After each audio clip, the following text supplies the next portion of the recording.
trabajamos durante muchos años para tratar de incorporar estos criterios diagnósticos de enfermedad renal crónica y poder entregarle a la población y a los médicos esta información y además poder estimular a que todos los laboratorios de diagnóstica incorporen buenas prácticas como las que les vamos a mostrar y que no son inventos nuestros, ¿no es cierto? De hecho, las guías CADIGO lo están diciendo desde hace mucho tiempo, para poder tener un mapa donde tenga por un lado la albuminuria y por otro lado tenga el grado de funcionalidad renal en relación con la tasa de estimación de filtrado glomerular.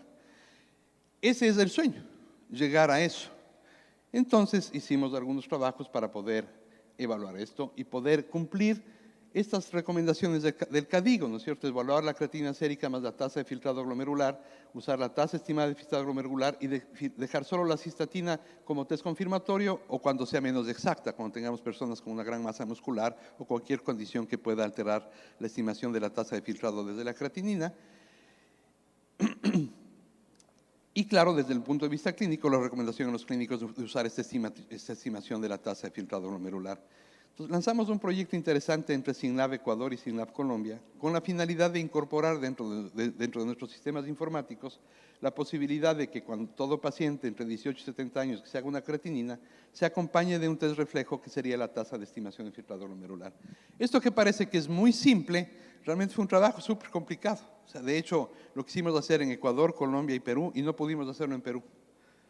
Porque como la fórmula que emplea la tasa de estimación de filtrado glomerular no es una fórmula simple, o sea, no son sumas y restas, sino que tiene exponenciales y otras cosas, no todos los sistemas informáticos, curiosamente, la pueden incorporar de manera muy fácil. Y el proceso de implementación de eso nos tomó, creo que casi medio año entre Colombia y Ecuador, y comenzamos a incluir este reporte como un valor agregado, digamos, sin costo adicional, obviamente, para nuestros pacientes con la finalidad de cumplir esto. Pero para que esto funcione, es evidente que no puede ser cualquier creatinina. Tiene que ser una creatinina que cumpla ciertas condiciones técnicas de trazabilidad metrológica, o sea, que esté adecuadamente documentado ese resultado a través de una serie de intercomparaciones hacia un patrón internacional. Porque a veces cuando estamos desde el lado clínico de la medicina, no vemos del lado de la diagnóstica y pensamos que hacer una creatinina es casi como solamente un tema de tener una plataforma analítica, apretar un botón y obtener un resultado. Y en realidad hay un montón de trabajo por detrás para asegurar esa condición. Cuando nosotros desde la medicina de laboratorio pensamos en la selección de una herramienta diagnóstica, hacemos todo ese recorrido, miren, desde el desempeño técnico, del desempeño diagnóstico, sensibilidad, especificidad, valores predictivos, el impacto clínico, si yo quiero que sea un test para diagnóstico, para tratamiento, para evaluación de eficacia terapéutica o para evaluar una condición de salud, el impacto que va a tener sobre la organización el montarlo en términos de costo, eficiencia y productividad, y finalmente cómo esto termina generando una decisión de la selección de un procedimiento de medida. Cuando yo tomamos un procedimiento de medida, necesariamente tenemos que recurrir a esto. Tener implementado un adecuado control instrumental, medir la carga de imprecisión a través del control interno, la carga de inexactitud, que realmente hoy se llama veracidad, a través del control externo, y juntos establecer el desempeño con una planificación de la calidad rigurosa que se ejecuta en el día a día y que permite ver el comportamiento de un procedimiento de medida y siempre con un enfoque de riesgo, observando las probabilidades que tendría la implementación de esta medición sobre el riesgo a los pacientes. Miren entonces que es un tema, digamos, más o menos complejo, donde uno cuando selecciona un procedimiento de medida, como el de la creatinina, por ejemplo, uno debería asegurarse que los resultados que yo empleo en la rutina estén trazados a un patrón de referencia internacional del más alto nivel posible. En el paraíso de los laboratorios hay que tener un procedimiento de medida que esté trazado a una unidad del sistema internacional, demostrable, reproducible, conmutable, o sea que la matriz de análisis sea muy parecida al suero. No siempre sucede. De hecho, de todos los miles de test que tenemos en los laboratorios clínicos, apenas no más de 100 cumplen con esa condición paradisiaca. Y claro, cuando vemos las recomendaciones de CADIGO, nos dice, miren, debería emplearse métodos que midan creatinina, que estén trazados a este procedimiento de referencia con tándem masas, con un material de referencia primario, que es ese material que está denominado ahí como NIST SRM 914. Eso es lo que buscamos, pero además tenemos que asegurarnos que funcione adecuadamente bien. Toda medición tiene una carga de error aleatorio y una carga de error sistemático, que lo que tenemos que hacer es volverla tolerable, saber qué tanto está ahí y cómo va a afectar a mis resultados. Y este es un grupo europeo que se llama el European Forum de Medicina de Laboratorio y Química Clínica, que estima a través de variación biológica cuánto es la carga de error sistemático y aleatorio. O sea, yo debería tener procedimientos de medida que me aseguren que la variación que yo tengo en las mediciones esté por debajo de esa variación biológica intra e interindividual, o sea, esté alrededor de un punto de homeostasis personal y poblacional. Y a partir de eso se establecen criterios de rendimiento. Entonces, el criterio de variación biológica mínima es diría óptima, es una imprecisión no mayor del 1.1, con una exactitud del 1.9%, con una incerteza del 2.3 y un 3.7% de error total. ¿Saben qué procedimiento de medida en el mundo para creatinina cumple eso? Ninguno. Ninguno. O sea, el ideal analítico estadístico no existe. Y de hecho, el mínimo tampoco lo alcanzan casi ningún procedimiento de medida. Y entonces se emplean otras opciones para evaluar esta carga de error máxima, y es ver cómo se comportan todos los procedimientos de medida en el mundo, establecer la carga máxima de imprecisión que tienen, de inexactitud, y trazarnos a eso. Entonces, cuando nosotros evaluamos un procedimiento de medida antes de que entre a la cadena de producción, usarlo y comenzar a remitir información a partir de eso, hacemos esto, miren. Hacemos un ensayo que dura más o menos una semana y donde calculamos la carga de error total. Miren ustedes, aquí está la carga de error total. Me regreso. La carga de error total en este caso nuestra es del 10.2%. El objetivo a partir de esa actualización es del 11.7, el error sistemático es del 6.3, nosotros obtuvimos 5.4, y el error aleatorio es 3.3 y nosotros obtuvimos 2.9, con una incerteza del 5.8. Eso quiere decir que cada vez que yo emito un resultado de creatinina, supongamos de 1 miligramo por decilitro, el verdadero valor debería estar entre 0.95 y 1.05. O sea, ese rango de incerteza de medición incluye tanto la inexactitud y la imprecisión, y es un estándar muy alto, y eso se evalúa el rato que yo introduzco el equipo. Y cuando yo introduzco la medición, diseño un programa de control, y todos los días nosotros medimos materiales de control que ustedes ven aquí. En el día a día van haciéndome o mostrándome el comportamiento de la imprecisión en las mediciones diarias.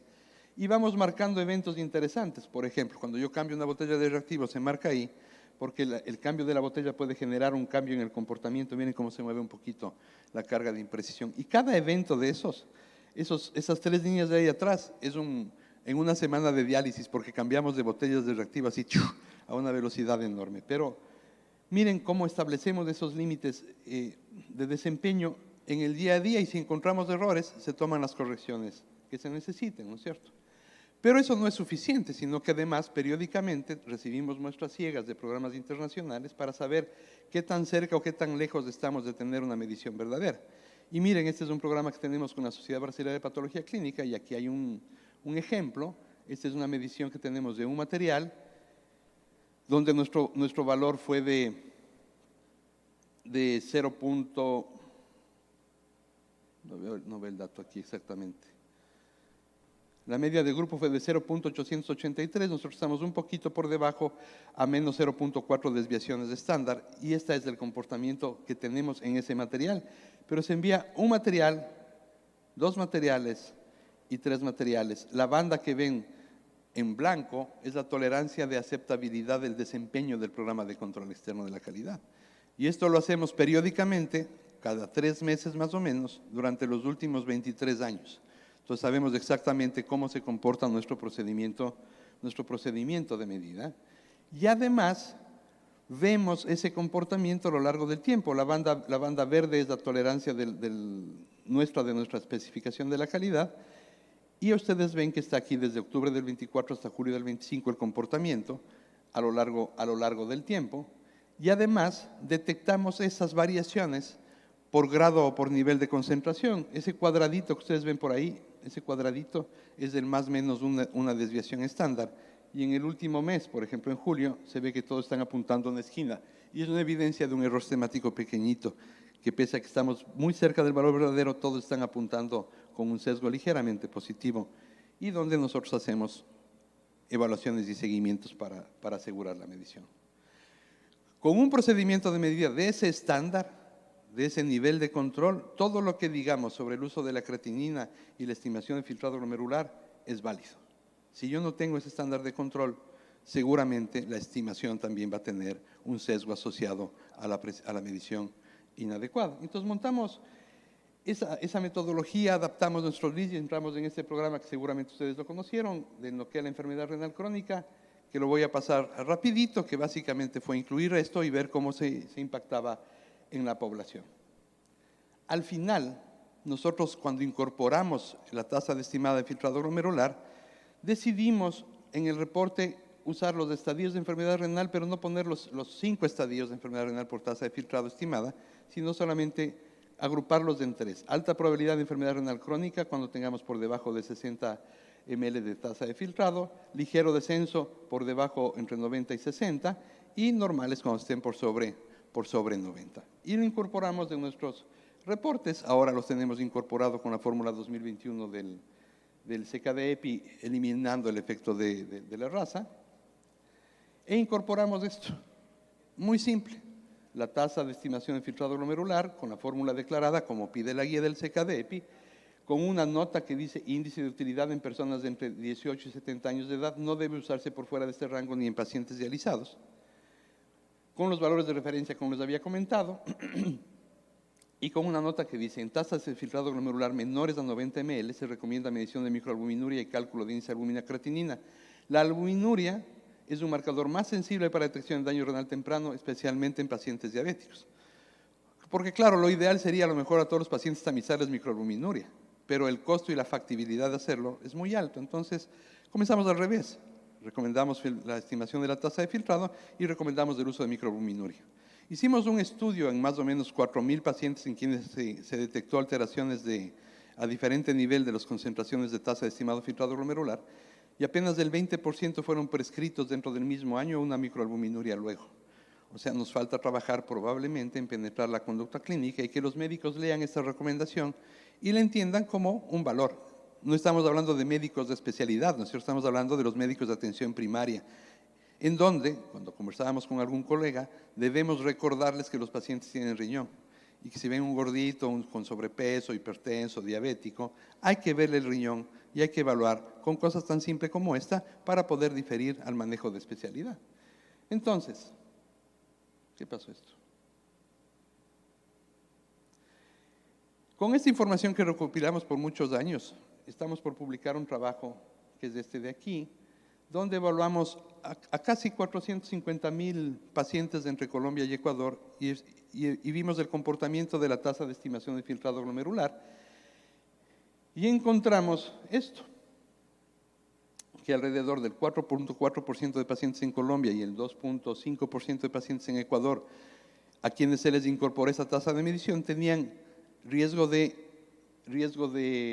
tenían tasas de filtrado glomerular por debajo de 90 ml. Si los calificamos como población de riesgo.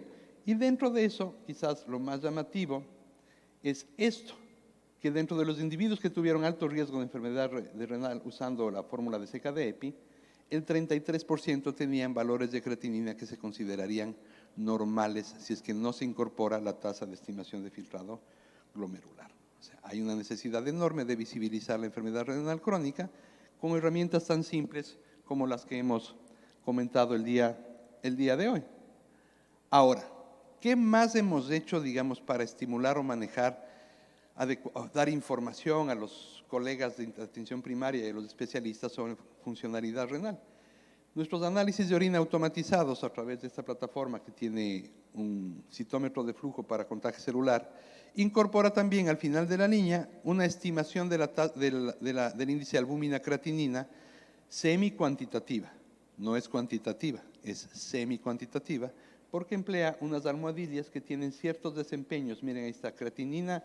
Dentro de esas almohadillas, estas almohadillas están al final del equipo automatizado, se mide albúmina y se mide creatinina.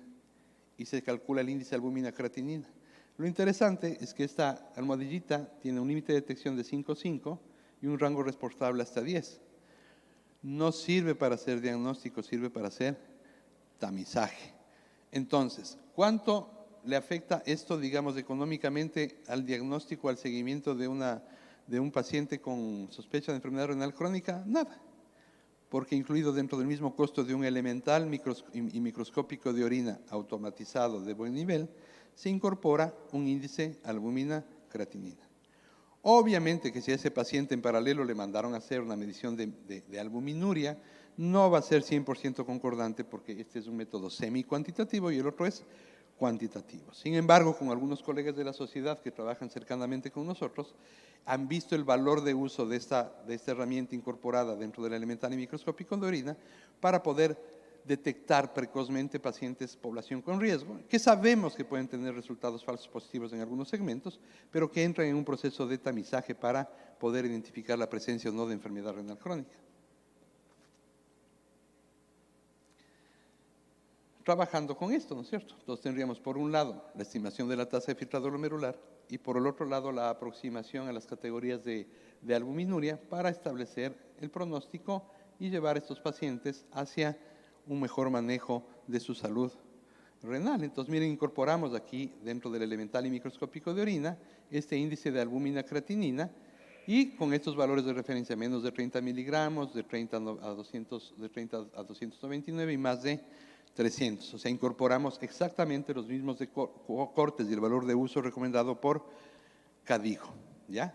Eso creemos que son intervenciones simples desde la diagnóstica, pero que tienen, pensamos, un gran valor para el manejo clínico. Ahora, adicionalmente a esto, como tenemos claro que el síndrome cardiometabólico hepatorrenal es sistémico, hemos hecho otras adaptaciones enfocadas al manejo metabólico. Y una de las adaptaciones más bonitas que creo que hemos hecho durante el último año es incorporar esta publicación y otras recomendaciones europeas dentro de la medición, dentro de nuestros reportes de lípidos. Todos nosotros, al menos en el Ecuador, el 99,9% de los laboratorios estiman el cálculo del LDL colesterol usando la vieja ecuación de Friedewald. Es tan vieja que tiene mi edad, porque Friedewald salió en el año 71, o sea, yo soy tan viejo como la ecuación de Friedewald. Y Friedewald tiene un montón de defectos. De hecho, hicimos un estudio que presentamos hace unos 3 años en la Sociedad Andaluza de Análisis Clínicos, donde el sesgo negativo de la medición de la estimación de LDL colesterol de frente a la medición directa impacta en la decisión clínica. Porque usted tiene un paciente, por ejemplo, con un antecedente de un evento cardiovascular que está siendo manejado, donde el target terapéutico antiguo era por debajo de 100 miligramos de cilitro y este paciente tenía 80, calculado o estimado con Friedewald, pero en realidad cuando medíamos con LDL directo, la concentración de ese LDL colesterol no era 80, era 150. Entonces impactaba el seguimiento terapéutico. Y hay varias fórmulas, digamos, que se han probado para ajustar esta relación de LDL. Y esta es quizás una de las fórmulas que mejor se ajusta. Y entonces mutamos, le transformamos a nuestro perfil lipídico. Y ahora nuestro perfil lipídico incluye LDL colesterol medido o estimado con Samsung, pero con metas terapéuticas ligadas ya a riesgo cardiovascular de acuerdo a las recomendaciones europeas. Ya van a ver un perfil. Incorporamos el colesterol no HDL, nuestro nuevo cálculo de LDL, calculamos las partículas pequeñas y densas de LDL colesterol, que es muy sensible para evaluación de riesgo cardiovascular e impacto terapéutico, índice heterogénico, índice de triglicéridos HDL colesterol e índice LDL colesterol y HDL colesterol. ¿Cuánto le cuesta esto al paciente? Nada. Todos son estimaciones y cálculos basados en fórmulas que permiten estimar adecuadamente estos marcadores bioquímicos. De tal forma que en un perfil lipídico completo usted puede tener muchísima información. Y entonces imagínese una paciente con síndrome cardiometabólico renal donde usted tenga esto. Tasa de filtrado glomerular de 56, colesterol total elevado, triglicéridos en tanto, colesterol HDL con los clásicos valores de referencia, colesterol no HDL ya con los objetivos terapéuticos de riesgo cardiovascular, cuando es moderado por debajo de 130, cuando es alto hay que apuntarle a por debajo de 100 y cuando es prevención secundaria y riesgo muy alto, por debajo de 85 miligramos por decilitro. y están las fuentes ahí. El colesterol LDL estimado, con una nota interesante, que dice, válido para colesterol total hasta 1000 miligramos por decilitro y triglicéridos hasta 3000. Acuérdense que cuando calculábamos con Frida, igual no más de 400. Se puede estimar hasta 3000, pero se declara que hay un sesgo de hasta 30 miligramos por decilitro de error. ¿Ya? Los valores de objetivo según riesgo cardiovascular, prevención secundaria y riesgo cardiovascular muy alto, el target es por debajo de 55, si es alto por debajo de 70, si es moderado por debajo de 100 y si es bajo por debajo de 116. Les pongo la nota bibliográfica y además ponemos una cosa interesante, concentraciones mayores de 190 sugieren fuertemente hipercolesterolemia familiar. Ahí hago un break. Este año hicimos un estudio bonito en Manta, en una población a libre demanda, donde medimos NT-proBNP para ver riesgo cardiovascular, pero además medimos perfil lipídico y vimos estado nutricional. Y las dislipidemias en pacientes que no tenían ni sobrepeso ni obesidad eran de alrededor del 50%. Eso quiere decir que probablemente hay una carga familiar asociada a esa dislipidemia y donde deberíamos medir al menos lipoproteína A e idealmente hacer esto. Medir a través de un Next Generation Sequencing genes específicos asociados a dislipidemia familiar. Y esta nota, ¿no? Para seguimiento post-evento cardiovascular se recomienda el uso de LDL directo. O sea, lo ideal en un paciente con riesgo cardiovascular que ya tuvo el evento y que está siendo manejado, ya no es estimar el LDL. Lo ideal es medirlo.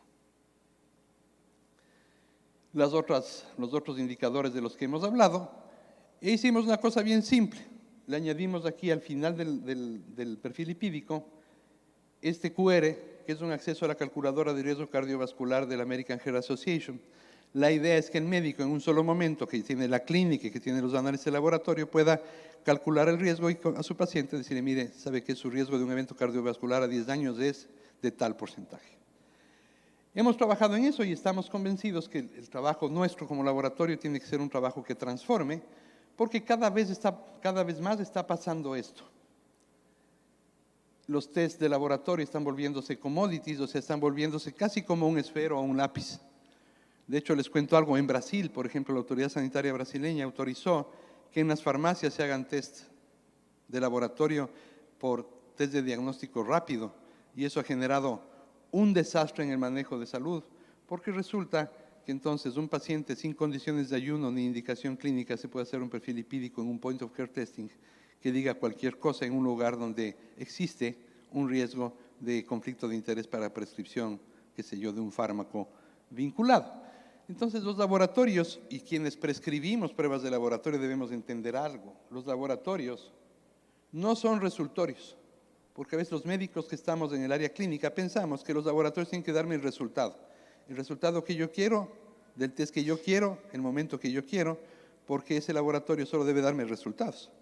Cuando en realidad los laboratorios de análisis médicos modernos debemos ser esto que está a la derecha, valoratorios, o sea, que generemos información que agregue valor para su toma de decisión médica, que agregue valor para la evaluación de eficacia terapéutica, que agregue valor para la disminución del riesgo en un paciente A, B o C, y en donde el objetivo final es este, ¿no es cierto?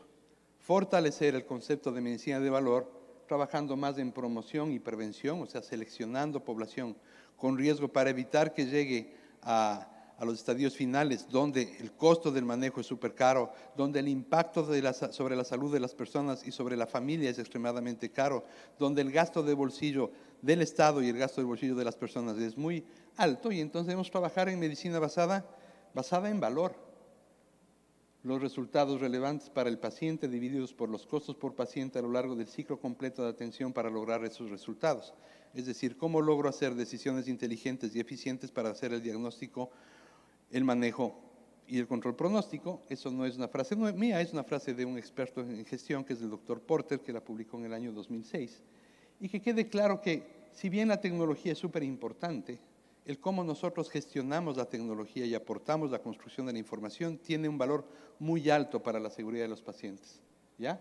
Y nuestro rol también es obviamente ser comunicadores, y trabajamos muchísimo haciendo comunicación, información para penetrar en la salud pública con estos conceptos que creemos que son súper importantes. Yo les digo a mis alumnos de la universidad, me encantaría que todos los laboratorios de la Red Pública de Servicios incorporen la tasa de filtrado glomerular en los pacientes que se les mide una creatinina.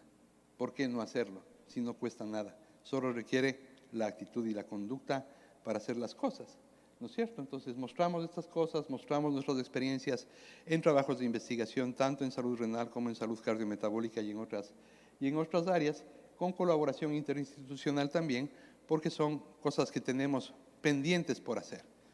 El uso de nuevas moléculas, el uso diferente de algunas moléculas para estimar riesgo cardiovascular, por ejemplo el NT-proBNP, que habitualmente lo hemos usado como un marcador para falla cardíaca, también es un muy buen estimador de muerte por evento cardiovascular y por muerte por cualquier otra causa en pacientes por sobre 40 años que tienen estrés cardíaco, ¿no es cierto? O sea, son sobrepesos, diabéticos, hipertensos. Ellos, que son los pacientes que ustedes manejan también, se benefician de un marcador como esto. Y conversaba con algún colega también que nos decía, sería súper interesante evaluar esto en pacientes con enfermedad renal crónica o en pacientes diabéticos. De tal manera que tenemos muchísimos retos por trabajar. Yo quiero agradecer a la Sociedad Ecuatoriana de Nefrología por el espacio. Ha sido un espacio súper agradable. Hemos trabajado muchos años con la Sociedad de Nefro y esperamos seguir trabajando en beneficio de los pacientes. Ha sido un espacio súper bueno para encontrarnos con los amigos, con los colegas, con los clientes nuestros también. Así que muchísimas gracias.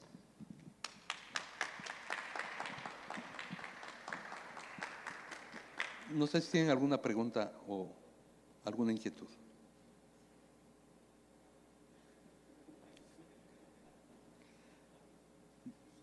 Dígame.